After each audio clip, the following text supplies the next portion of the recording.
वात को अच्छा रखने वाली सबसे अच्छी चीज जो आपके घर में है वो है तेल।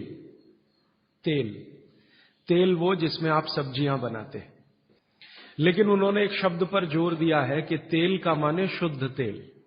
तो शुद्ध तेल का माने तेल की घानी से निकाला हुआ सीधा सीधा तेल, बिना कुछ मिलाए हुए सीधा सीधा तेल, उसमें कुछ नहीं मिलाया, मतलब नॉन रिफाइंड तेल।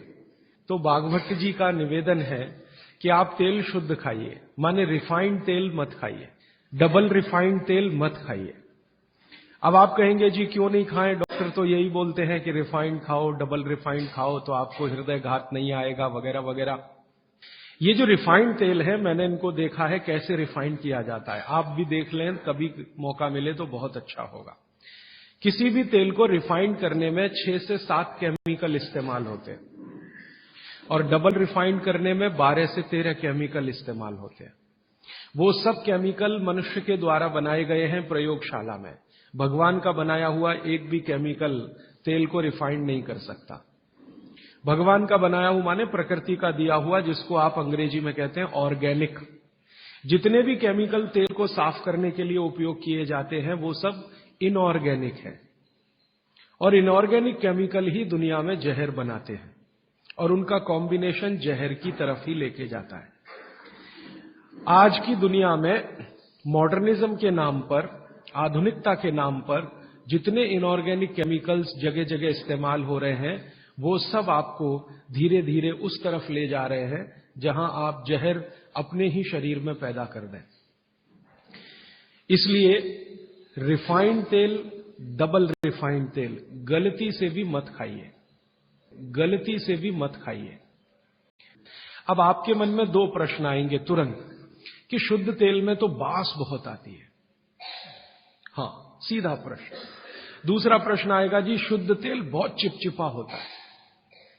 हम लोगों ने जब शुद्ध तेल पर रिसर्च किया तो पता चला कि तेल का जो चिपचिपापन है वो उसका सबसे महत्वपूर्ण घटक है, और जैसे ही तेल में से ये चिपचिपापन निकाला तो पता चला वो तेल ही नहीं बचा, वो हिस्सा ही गायब हो गया। फिर हमने देखा कि तेल में जो बास आ रही है, बास, वो उसका प्रोटीन कंटेंट है। दालों के बाद दूसरे नंबर पर जो प्रोटीन सबसे ज्यादा है वो तेलों में है। 4-5 तरह के प्रोटीन है सभी तेलों में। अब बास निकाल दिया तो प्रोटीन निकल गया, और चिपचिपापन निकाल दिया तो उसका जो फैटी एसिड है वो गायब। अब ये दोनों ही चीजें गायब हो गई तो तेल नहीं रहा, वो पानी है एक तरह से। इसलिए भागवत जी ने सूत्र लिखा कि जिंदगी भर वात की चिकित्सा अगर आपको करनी पड़ जाए तो बेहतर है कि आप शुद्ध तेल खाएं तो वात की चिकित्सा ही ना करनी पड़े। और मैंने आपको सबसे पहले दिन बताया था कि दुनिया में सबसे ज्यादा रोग वात के ही हैं, सबसे ज्यादा रोग। ये घुटने दुखना से लेकर कमर दुखना, हड्डियों में दर्द, ये वात के तो रोग है ही। सबसे खतरनाक वात का रोग है हार्ट अटैक, ब्रेन का डैमेज हो जाना। सबसे खतरनाक बात का रोग है पैरालिसिस। फिर मैंने देखना शुरू किया कि हिंदुस्तान में ये रिफाइंड तेल कब से आए। आज से 50 साल पहले तो कोई जानता नहीं था कि रिफाइंड तेल क्या होता है। ये पिछले 20-25 वर्षों में आए हैं रिफाइंड तेल। कुछ कंपनियां निकली इस देश में, कुछ विदेशों से आई, कुछ हिंदुस्तानी कंपनियां, दोनों ने मिलकर रिफाइंड तेल का चक्कर चलाया।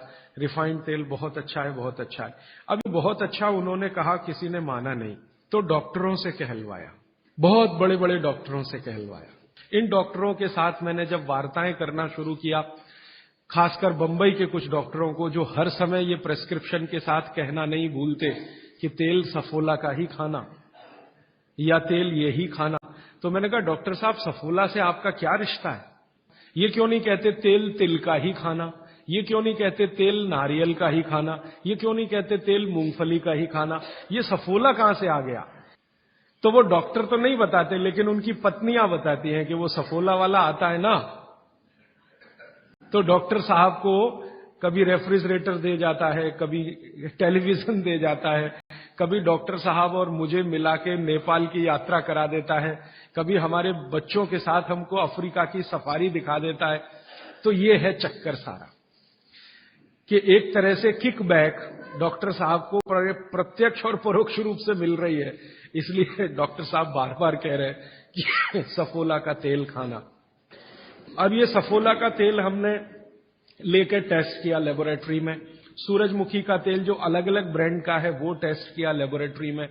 दिल्ली में all India institute of medical sciences के कई डॉक्टरों को इसमें इंटरेस्ट हुआ कि बात तो ये गहरी है, इस पे काम करके देखना चाहिए।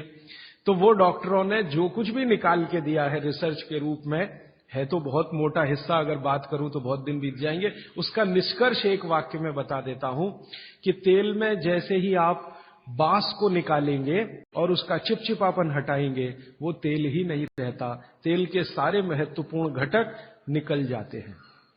और डबल रिफाइंड में तो कुछ भी नहीं बचता। डबल रिफाइंड तो बिल्कुल छूछ है, कुछ है ही नहीं उसमें, और आप उसको खा रहे हैं। तो तेल के माध्यम से शरीर को जो कुछ चाहिए वो मिलता नहीं। आप बोलेंगे जी तेल के माध्यम से हमारे शरीर को क्या मिलता है। मैं बार बार एक शब्द पे आपको ध्यान लाया, HDL, हाई डेंसिटी लिपोप्रोटीन। ये तेलों में से ही आता है आपके शरीर में। वैसे तो ये लीवर में बनता है, लेकिन तेल खाएं तब, खाएंगे नहीं तो बनेगा नहीं है। तो शुद्ध तेल आप खाएं तो आपके लीवर की मदद से HDL आपके शरीर में बेहतरीन स्थिति में रहे। और ये HDL ही है जो आज की रिसर्च बताती है जो वात को कंट्रोल कर सकता है, HDL ही है। तो आधुनिक विज्ञान का ये HDL और 3500 साल पहले के विज्ञान बाघभट्ट चिकित्सा का तेल, ये दोनों एक ही चीजें हैं। तो आप शुद्ध तेल खाएं तो HDL अच्छा रहे। HDL अच्छा रहे, जिंदगी में हार्ट अटैक आने की कोई संभावना नहीं। आप निसंकोच अपना जीवन बिताइए। फिर एक और महत्व की बात, हमने हमारे कुछ दोस्त लोग हैं इस अभियान में जुड़े हुए, उनके ऊपर एक्सपेरिमेंट किए। खासकर छत्तीसगढ़ में हमारे कुछ मित्र हैं। मैंने कहा भाई आप ऐसा करो, चिकित्सा करनी है तो बाघभट्ट की करो। हाँ ठीक है करेंगे। तुम डॉक्टर बंद कर दो। हाँ बंद कर देंगे। तो ऐसे हमने कुछ हमारे दोस्त इकट्ठे किए जिनको बहुत ज्यादा समस्या है कोलेस्ट्रॉल की, बहुत ज्यादा समस्या है ट्राइग्लिसराइड की, बहुत ज्यादा समस्या है हाई बीपी की। ऐसे कुछ लोग इकट्ठे किए। और छत्तीसगढ़ में ये इसलिए किया कि छत्तीसगढ़ भारत में ऐसा एक राज्य है जहां शुद्ध तेल अभी भी मिलता है। गांव गांव में तेल निकालने वाली घानियां हैं, आसानी से तेल उपलब्ध है, और आसानी से सरसों भी उपलब्ध है, मूंगफली भी उपलब्ध है। तो वहां करने का ये एक ही प्रयोजन था। और ये लगभग हम 3-3.5 साल से कर रहे हैं। अभी भी ये चालू है, हमारा काम बंद नहीं हुआ है। तो वहां हमने जिन जिन लोगों को शुद्ध तेल पर लाया उनका ये बंद करा दिया, रिफाइंड और डबल रिफाइंड, और शुद्ध तेल पर वो आते गए। अभी उनकी स्थिति ये है कि जब हम उनको डॉक्टर को दिखाते हैं और पुरानी रिपोर्ट लेके जाते हैं कि देखो 3 साल पहले इनकी ये रिपोर्ट थी, कोलेस्ट्रॉल इतना, ट्राइग्लिसराइड इतना, ये इतना, तो डॉक्टर कहता है ये रिपोर्ट में तो 8 दिन के ज्यादा जिंदा नहीं रहना चाहिए, हार्ट अटैक आना ही चाहिए और मरना ही चाहिए, लेकिन आप बचे कैसे हैं। तो अब रिपोर्ट ये देख लो। आज की रिपोर्ट उनको दिखाते हैं तो वो कहते हैं कि मिरेकल है, ये मिरेकल कुछ नहीं है, चमत्कार कुछ नहीं, बस एक ही है कि शुद्ध तेल खाया उन्होंने, और जो तेल के घटक होते हैं वो भरपूर मात्रा में उनके शरीर को मिले, इसलिए उनके ट्राइग्लिसराइड्स लेवल कम हुए, कोलेस्ट्रॉल लेवल माने VLDL, LDL कोलेस्ट्रॉल लेवल कम हुए, HDL उनका बहुत तेजी से बढ़ा, ब्लड प्रेशर उनका अपने आप कम हुआ, हार्ट अटैक आने की जो कंडीशन बनी हुई थी वो पूरी तरह से खत्म हुई। और अब इतना काम करने के बाद मुझे ये कॉन्फिडेंस हो गया है कि उनमें से 2 हमारे कार्यकर्ता तो ऐसे हैं जिनको हार्ट में भयंकर ब्लॉकेज थे, अभी चेक कराएंगे तो वो ब्लॉकेज भी नहीं मिलेंगे। ये आया रिपोर्ट, और बाघभट्ट जी का देखकर फिर मैंने देखना शुरू किया। आप भी जरा पुरानी चीजें याद करिए, 20 साल पहले की, 25 साल पहले की। तो हमारे घरों में बहुत सारी चीजों में बहुत बार तेल का उपयोग होता था, और तेल के साथ घी का उपयोग तो और भी ज्यादा होता था। तेल और घी एक ही कैटेगरी मान लें आधुनिक विज्ञान के हिसाब से, वैसे आयुर्वेद के हिसाब से दोनों अलग कैटेगरी हैं, लेकिन 1 मिनट के लिए मान लें हम, कितने बार हम घी का उपयोग करते थे घरों में। शीरा बना रहे हैं, हलवा बना रहे हैं, बिना घी के बन नहीं रहा है। दाल में घी खा रहे हैं, रोटियों पे घी खा रहे हैं, सब्जियों में घी खा रहे हैं, और फिर सब्जियां तेल में बना रहे हैं।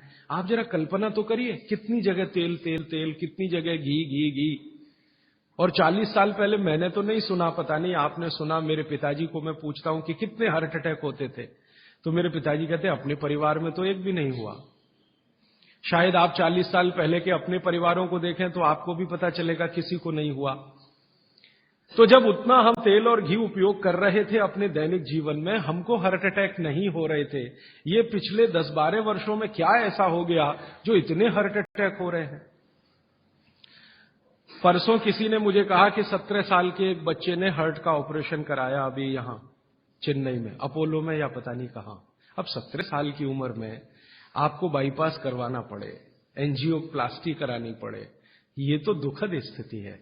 और ये दुखद स्थिति बहुत दिन समझने के बाद पैदा हुई है रिफाइंड तेलों से, डबल रिफाइंड तेलों से। तो भागवत सूत्र के अनुसार आज मैं आपको विनती करता हूं कि जिंदगी भर वात की बीमारियों से अगर बचना है आपको, तो तेल शुद्ध खाइए, तेल एकदम शुद्ध खाइए। अब आपका तुरंत अगला प्रश्न आएगा, जी चेन्नई में मिलता नहीं, दुनिया में ऐसी कोई चीज नहीं है जो कहीं ना मिले। अर्थशास्त्र ये कहता है कि आप डिमांड खड़ी करो, हर चीज की सप्लाई होती है। जब रिफाइंड और डबल रिफाइंड तेल बिक सकता है तो शुद्ध तेल भी यहीं मिलेगा। आप जितने लोग यहां बैठे हैं, अगर आप ही आज संकल्प कर लें कि हम तो शुद्ध तेल ही खाएंगे, कल से देखना बहुत सारी यहां ऑयल मिलें लग जाएंगी, तेल निकालने वाली मिलें लग जाएंगी। और अब घानी लगाना बहुत ही आसान है। पहले एक जमाना था जब घानी लगाओ तो खर्चा बहुत होता था। अब तो 20-25 हजार रुपए की छोटी मशीन आती है और उसी मशीन में सब तरह के तेल निकल सकते हैं। अलग अलग मशीन भी लगाने की जरूरत नहीं। आप चाहें तो घानी भी लगा सकते हैं, वो तो 18-20 हजार की ही आती है, बैल से चलने वाली घानी। वो अब महंगी नहीं रह गई है और बहुत आसानी से तेल निकल आता है। तो इसलिए आप तेल शुद्ध की तरफ बढ़ जाइए। और मैं आपको जो रिसर्च कहती है वो कह रहा हूं कि जिस तेल में चिपचिपापन जितना ज्यादा होगा वो आपके लिए उतना ही उपयोगी है। जिस तेल में बास जितनी ज्यादा होगी वो उतनी ही उपयोगी है। सरसों के तेल के बारे में सारे डॉक्टर्स ऑल इंडिया इंस्टीट्यूट के जो रिसर्च कर चुके हैं वो ये कहते हैं, सरसों के तेल का डब्बा मुंह पे लगाओ और जो आंख में से आंसू तुरंत ना निकलें तो समझ लो वो नकली है। उसकी इतनी तेज बास आएगी कि आंख से आंसू निकल ही आएंगे, नाक चलना आपकी शुरू हो ही जाएगी। वो कहते हैं वो उसके शुद्धता की गारंटी है। तो आप इसको अपने जीवन में ध्यान रखें। वात के रोगों को जीवन भर चिकित्सा करनी है तो तेल की मदद से ही सबसे ज्यादा उपयोगी है।